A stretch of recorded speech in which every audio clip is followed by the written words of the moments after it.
Âgé de 79 ans, maître Katsuya Miyaira, 10e dan, dirige l'association de karaté Shorin-ryu d'Okinawa. Dès l'âge de 15 ans, Katsuya Miyaira devint l'élève de Shoshin Shibana, lui-même disciple d'Anko Itozu. Gishin Funakoshi rendit célèbre l'enseignement d'Itozu au Japon en créant le Shotokan. Mais, à Okinawa, c'est maître Shibana qui fut en quelque sorte le successeur d'Itozu. En 1935, Shoshin Shibana nomma son école Shorin-ryu. Les deux idéogrammes pouvant également se lire Kobayashi Ryu, ce qui signifie la petite forêt. En 1968, maître Shibana reçut le titre de 10e dan Hanshi.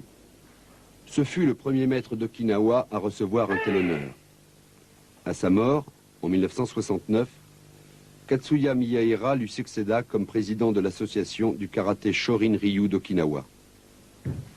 Maître Miyaira exécute ici le kata Pasai. Il en existe deux versions.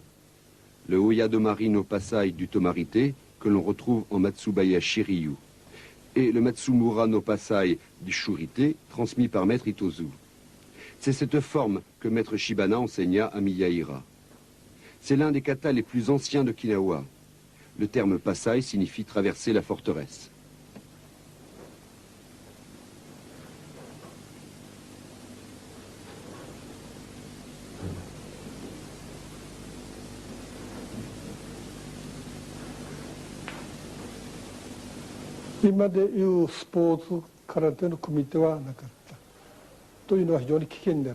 Autrefois, il n'y avait pas de combat à proprement parler.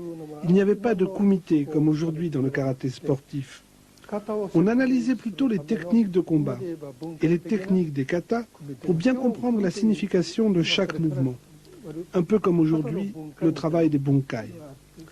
L'entraînement au combat se faisait plutôt entre les élèves les plus avancés, les senpai, et les élèves les moins expérimentés.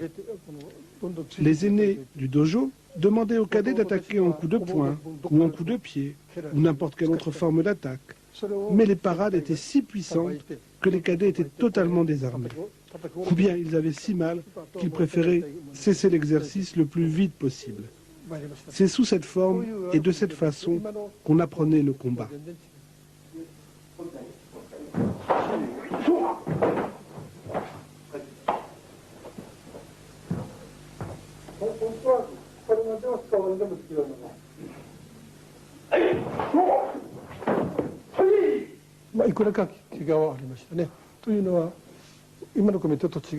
Autrefois, il y avait parfois des kakedameshi, des duels entre adeptes de différentes écoles.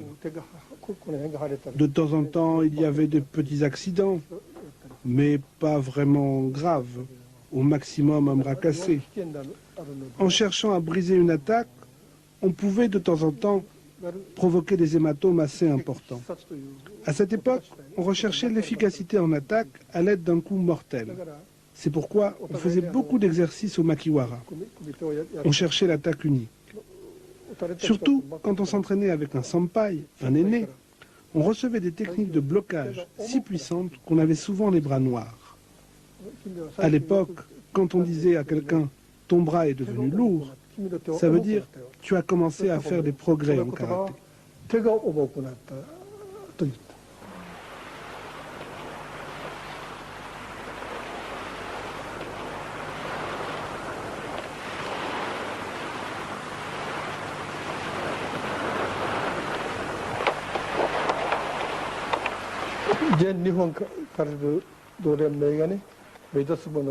La Zen Nippon Karate Renmei, la fédération japonaise de karaté, vise essentiellement le développement du karaté sportif. C'est à travers cette pratique sportive du karaté qu'elle recherche l'aspect budo, c'est-à-dire le développement de la personne. Et donc, elle n'admet l'esprit du budo qu'afin de développer le karaté sportif. Je pense exactement l'inverse. Pour moi, l'aspect budo est fondamental. Et c'est pour développer l'esprit du budo que j'admets la sportivité du karaté. Le karaté qui est pratiqué en Europe, c'est effectivement le karaté sportif. Mais pour moi, c'est la formation de l'homme qui est fondamentale. Et c'est ça l'esprit du Budo. Dans le Budo, la formation de l'esprit humain est fondamentale. L'aspect sportif, compétition, n'est qu'un complément. Le Budo, c'est la voie du guerrier. Autrefois, on formait des samouraïs sur le champ de bataille. Et donc il était essentiel de former l'esprit du guerrier.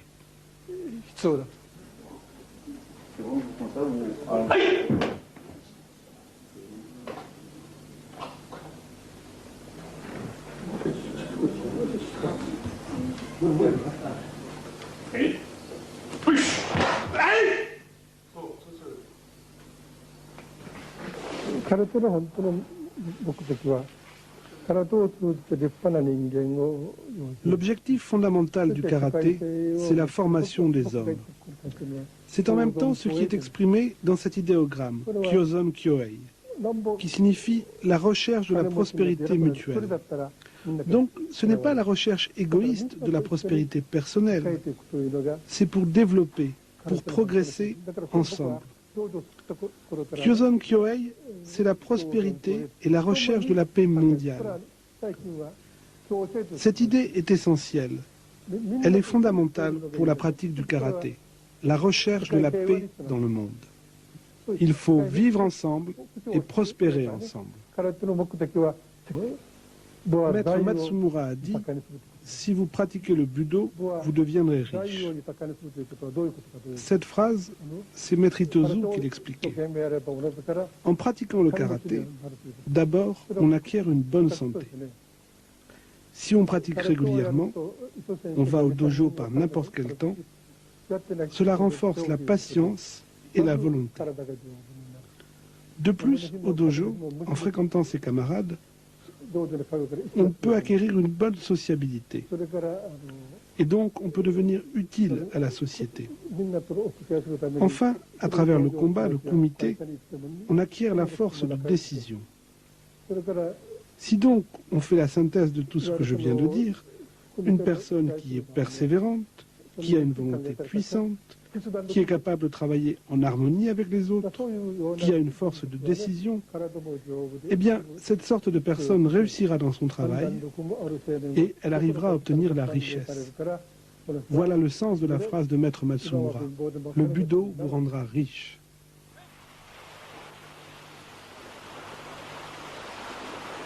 Le kata Naihanchi fut introduit à Okinawa par un maître chinois, Azon. À l'origine, ce kata faisait partie du Naate. Mais il disparut de cette école et fut repris en Shurite. Maître Itozu modifia le kata Naihanchi et le scinda en 3 parties.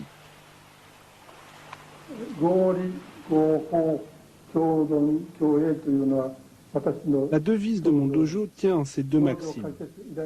Kyozon Kyohei et Gori Goho. Donc, vivre ensemble, prospérer ensemble et être raisonnable.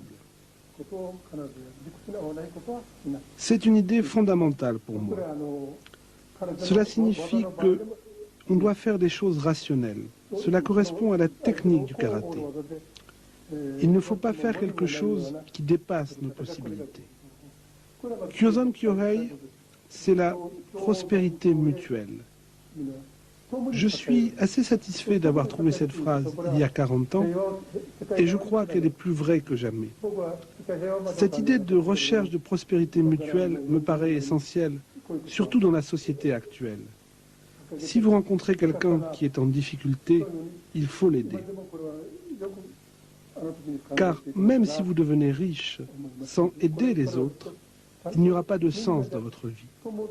Donc c'est quelque chose qui est très important pour moi. Aujourd'hui, encore plus qu'il y a 40 ans.